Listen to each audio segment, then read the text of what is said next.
everybody, good morning. This is Jean here, Jean Truelove from Truelove Quilts for You. I have a little project, silly little project, that I've just done because I had gotten a comment, please forgive me, I don't know, I forget who you were, of an individual who was watching a previous video of mine.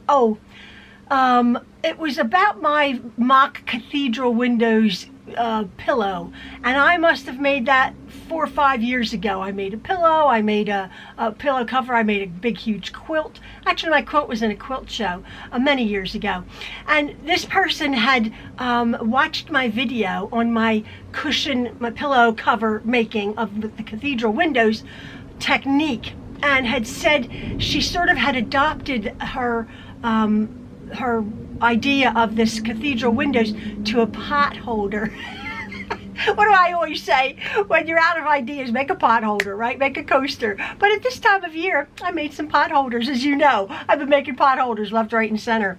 But this one, I had gotten a really pretty spring-like fabric charm square pack, and I thought, I always make a couple of them to see how I do it, if I like making them. But I was very, very pleased, and this is the pot holders that I have made using my cathedral windows technique. Now, if you go back to, I will put the link below for how I made my quilt and my pillow. It takes a lot of fabric. It's rather not complicated. It's very easy, but there's a whole method of how to fold the fabric and everything. But these are made just slightly different because it's just one curved, it looks like curved piecing. It's not. It's just a matter of sort of origami folding your fabric. And I made these pot holders, obviously with a little loop there. And I have Insulbright and batting. And the way the pot holder is actually constructed, I don't know if you can see it. I've sort of quilted it here. It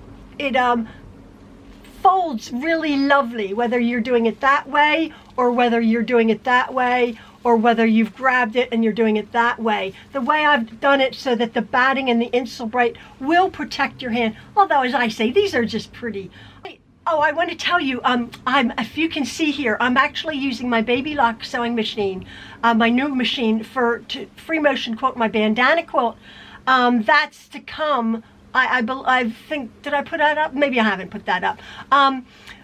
I'm having slight, not difficulty, but I'm having to dial in my Baby Lock machine for free motion quilting, but I'll tell you that again. The reason I'm saying that is I had to go in my other room for my backup machine, my Juki, and I made these, and the lighting wasn't all that great, so you must excuse me. It was late at night I was making these. These are pot holders, duh. One small block using 5-inch squares. However, if you wanted to make one block, this pretty block here, using whatever size squares. I'm not going to go into how I made this. It's the exact same construction method as this size, okay? Now at one point, I just grabbed a bunch of scraps, and I actually cut these scraps down to, I believe it was 7 inches square. These are 7-inch squares, and that's the frame. What I'm telling you is the frame, which is the white on this, does not have to be white, it does not have to be black. It can be any color you want. I grabbed a black and white gingham for that frame. Now, when I was making my pot holders, I was telling you that to avoid a bit of bulk in the back of our pot holder here, there's a lump of seams where it crosses over, where you attach these 4 squares together. And I was telling you that if you're making a quilt block, which this is a quilt block, okay? This is a quilt block. If you can see, that lump of seams in the back I cut out. I cut out that lump of seams. This was the lump of seams. I made a small hole and I cut that lump of seams right out of the back so that the fabric, it's just fabric here, no lumpy mess in the back. It's fabric here and the frame. Now, that if you just made this block as a quilt block, you could make a bunch of them and put them together and you have a quilt.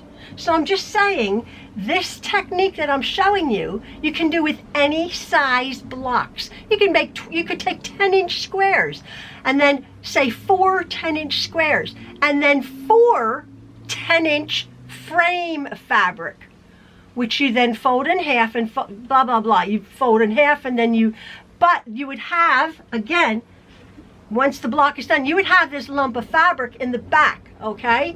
Now, I just personally, if I'm making a quilt, which I have done using this method, I would cut out that lump, pulling the top out, separating them, and cutting that out. But that is if you wanted to make this quilt block. Now, the proper Cathedral windows quilt block would have yet another circle here, if you go back to my videos. If you were just wanting to make this simple block, then you would just do it this way. Again, I'm sort of combining 2 videos here to make a proper Cathedral windows, you're ending up with circles and circles and circles and circles. But say you just wanted a cushion cover. There. I just grabbed scraps. I mean, that's a bunch of scraps, really, really scrappy. But if you wanted it a bit more uniform, all you're doing is you're cutting 4 pieces the same, 4 pieces the same, and then a little bit bigger in the center top. That's it. This is a very simple quilt block. Or you could have this if you wanted. You could have 3 of them, say, and make a pretty table runner. Super. You wouldn't even have to border it. You could just, right sides together, turn it inside out, and that could be a really simple, and perhaps the holiday fabric, a really simple 3 or 4 table runners. So anyway, that's just an aside. I made that. Again, I just pulled scraps, but and for anybody saying, oh, it's a bunch of waste of fabric, by all means, you want to use this fabric. There's some pieces of fabric there that if you're into little scraps, you could save those scraps. And do something else with them. Put a couple of pot holders, perhaps if you know the person's decor, with maybe a thrift store bowl, because I was down at Home Goods and I saw that they're selling as holiday, maybe home, maybe presents. They put a lovely bowl with a little rolling pin or a little cookie cutter and a pot holder or 2. What a lovely present. But if you have any thrift store bowls, a few pot holders, maybe some little cookie cutters or some little whisk, again, from the thrift store, recycle, reuse, it would be a lovely little present wrapped up. So I do hope you've enjoyed this. They were pretty, although I was making them and Ian walked in and goes, what is that? I said, it's a pot holder, Ian. He goes, oh, he thought actually without the thin, it's a hot, like a trivet. You could actually, this is insulated, you could actually put something hot on here also. Awesome. All right, folks. See you later. Thank you. Bye-bye. Love from the True Loves.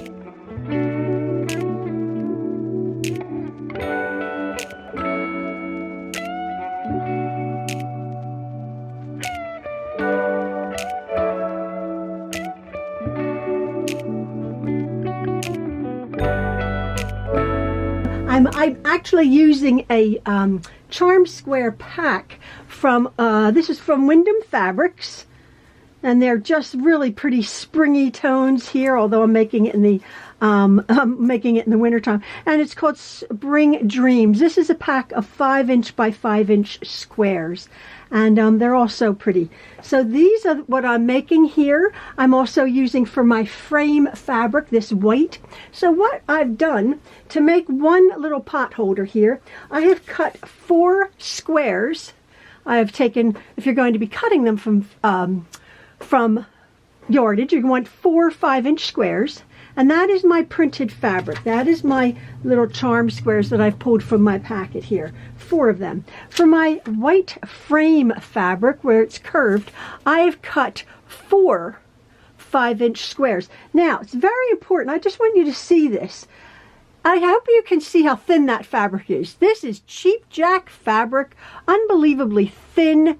It's not coarse or anything. It's just a very, very, very inexpensive, cheaper white fabric.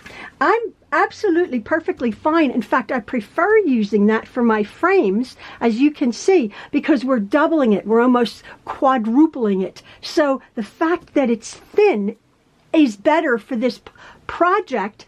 So by all means, if you see a yard or two of really cheapo fabric that's very, very thin, don't hesitate to buy it, because if you're having a project with multiple layers of fabric, when it's doubled, when it's tripled, when it's quadrupled, you get a nice solid fabric without all of the bulk, and you haven't used your $13 a yard fabric. So I've cut 4 of them for the frame.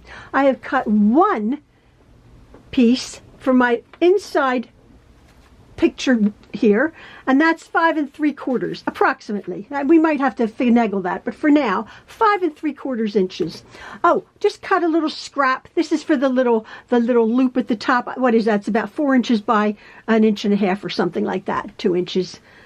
Then what I've done is, because these are fully batted and Insulbrite. Insulbrite is the batting that has the metallic in it, so it's heat resistant for your pots and pans and for your hands. What I've done is I've cut 1 each of the batting and the Insulbrite, and that is, I've cut them at 8.5 inches square.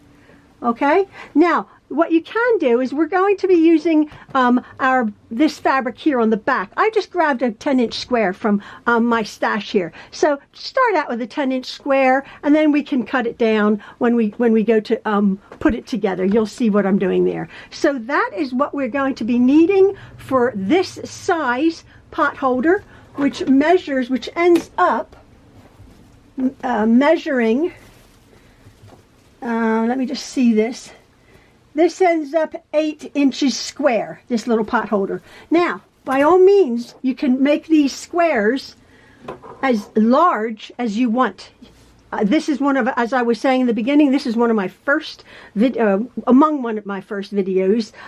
Cathedral windows. You can make these squares as large as you want, and then it's just a matter of getting your fabric equal the size squares that you want. So anyway, this is what we're going to be using. Now the next thing I'm going to be doing is, I'm going to be taking my frame fabric, which is my white fabric. I'm going to go over to my ironing board, and all I'm going to do is I'm going to press these on the diagonal. All right, I'm going to press them on the diagonal. Now I've pressed my 4 white pieces of fabric on the diagonal, and what I'm going to do is, I'm going to take my my printed fabric, my charm squares here. I'm going to lay them out in the configuration that I want. It really doesn't matter, but say I want to do the rick-rack looking in the corners, something like that. All right. So now, what I'm going to do is, what we're going to try to achieve is, we're going to be making a square of these white pieces in the corner, in the center. So what you're going to do is, with the raw edges here folded, you want the fold line going on the diagonal from corner to corner. Now I just do this again visually, corner to corner, and as you can see, my white frame fabric, don't worry, it gets ready, it gets into the frame, you'll see it. Let me just see. Yep, I want to put the diagonal fold right in the middle, and as you can see, there's a square forming. There you go. And since I've cut them really good on the 5-inch, they fit my 5-inch charm square. Now what I'm going to do is, I'm going to go over to my machine, and on 2 sides here, I'm going to secure that with a pin, or you could use clips. Ow, ow, ow. Ow, flippin' heck. Oh my goodness, I think I'm going to bleed. You can secure these with clips. Oh man, I hurt myself. Silly pins. And I'm going to go over to my machine, and I'm going to stitch very close, just about a 1/16 of an inch away from the edge, just securing these 2, the raw edges of these folded triangles. So you may notice I'm actually in my other sewing room, and I'm using my Juki because my baby lock is being used. So I have my, hopefully you can see that, it's not great lighting. I have my squares right here, and all I'm going to do is I'm going to, like I said, I'm going to stitch around about 1/16 of an inch.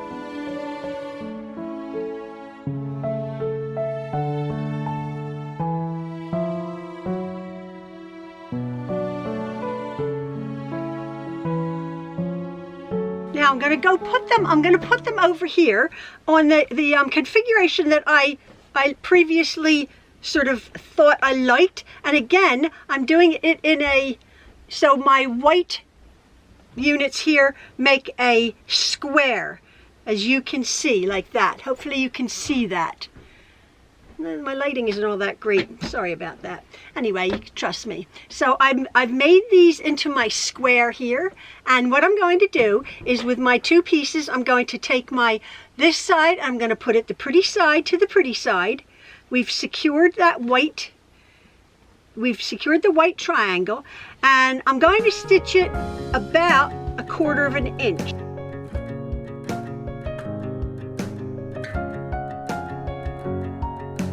I am going to go over and I'm going to open up that seam. I'm going to press that seam right open. My seam's open on my 4 little charm squares here. What I'm going to do is I'm going to put my pretty side over to the pretty side. I'm going to match that open seam there to that open seam. And it should fit perfectly because from the manufacturer, they've come nicely cut, and with a 1/4 inch seam. So I've pressed this center seam open, as you can see there, and we have this little unit here. Now what I've done, I'm going to be taking my 5 3/4 inch square, if you can see that, and of course it's raw edges, but what we're going to be doing is, because we've folded this white frame fabric here, this is on the bias, so it stretches.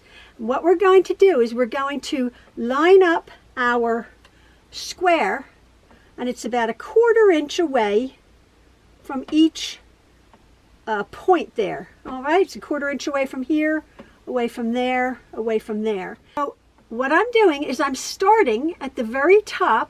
And since this is a raw edge, but this is a folded edge, I'm going to be just rolling this piece of fabric over, not pulling it so it lifts up like that, not doing it just a little. You can feel it. It's attached at this point, and it's attached at this point. By all means, if you want to pin this, you can, but I find just feeling my way along, like so, tucking in that raw picture piece in the middle. And what I'm going to do is I'm going to start at the very top, and we're sewing on the inside.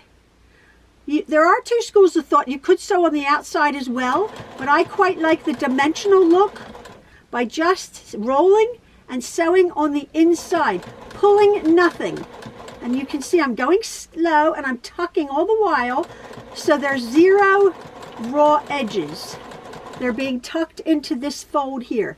Now, as I get to the bottom here, I'm figuring out where my second roll is wanting to go. So is it either over that first one or is it under? And in this case, I think it's actually going to go over. So I'm going to roll that there. I'm going to get to that point. I'm going to lift up, and then I'm going to go off that point. Just go slowly, as you can tell. So I'm going off that point. Now I'll come back, and as you can see, it's just sort of laying there ready to be rolled, and I'm going to come back down where the stitching starts. I'm not going to go over the other stitching. I'm going to just start where the stitching has sort of ended. I'm just going to roll that over again, maybe 1 or 2 back stitches. Again, go slow. You can feel it, and I'm just tucking that raw edge into that rolled over frame.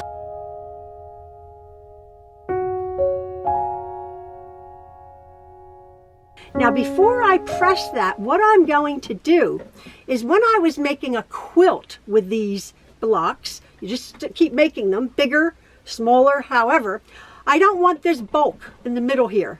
There's a lot of bulk. There's a lot of these stitches. So what I would do is I would lift up this fabric here, the picture frame fabric, and I would separate it from that back fabric, and I would make a little circle, and then I would cut out that middle lump of seams. I'm not going to do that to the fullest extent. What I am going to do is I'm going to lift up. I do not have my sharp scissors, but all I'm going to do is I'm going to lift up this bit.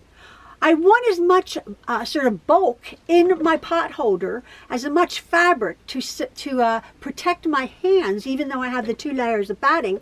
I want these seams in here. What I don't want is that center little bit of bulk. So what I'm going to do with my sharp scissors in my other room, I'm going to separate the top frame from the backing, and I'm just going to cut out a little divot right there, a little tiny circle, and get rid of that center little bit of intersectioned seam. I have my little block here, a little pot holder, and I don't know if you can see that, but I have cut out, not through, I've just cut out that little lump there in the middle of that seam. What I've done is I'm taking my batting and my Insulbrate, my 8.5 inch square, and I'm laying my batting right on top of my Insulbrate. I've cut them exactly the same size, and then I'm taking my little pot holder top here, and I'm going to center as best I can with the Insulbrate on the top, or in the backing here. I'm going to center this little sandwich here onto my pot holder top. All right, it's centered like that. By all means, you can put clips here, but as you can see, the batting and the Insulbrate do not go up to the edge, and that is because when we're stitching, I don't want all of that bulk in that edge, because it's quite bulky. But what I am going to do to secure my batting and my Insulbrate to my quilt top, I'm going to stitch not on that white frame, just stitching it right next to that frame there.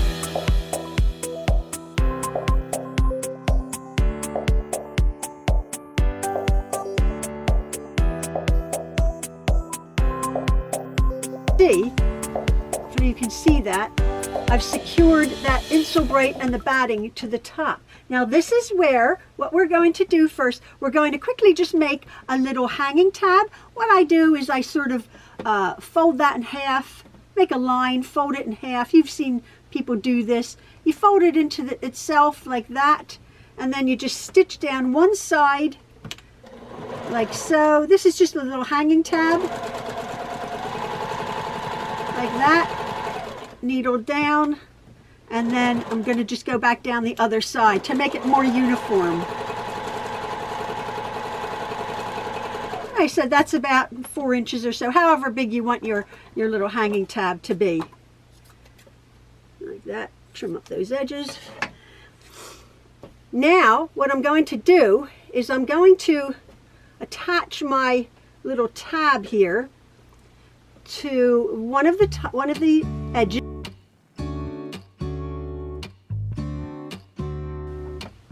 So our pot holder will hang like that.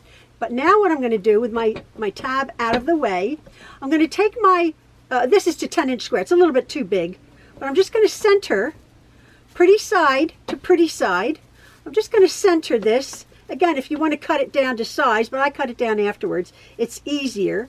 I can see what I'm doing. My tab is out of the way. The side not with the tab, over, maybe on this side over here. What I'm going to do is I'm going to sew I'm going to leave an opening. Oh, I'm going to sew all the way around, but I'm going to leave an opening about 4 inches because this is a little bit thick. But we do want to get these corners.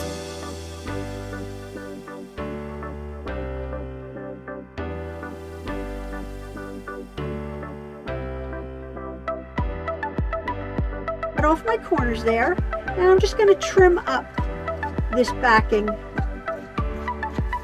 and my corners. I've pressed this really well. There's my top, my loop, which is nice, but this is on the side. I've just tucked that opening up, the opening in, like so, and I'll start at the top here, and again, fairly close to the edge, and it just tucks in really nice. I'm going to top stitch right around. Just go into that, right into the corner of that curve there, right in these 4 corners, and I'm going to be stitching just a few back stitches right down the center. By all means, if you want to mark it, I'm just going from one diagonal to the other diagonal.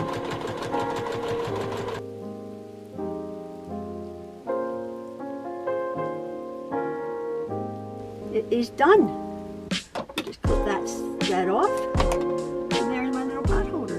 Done. And yeah, lovely.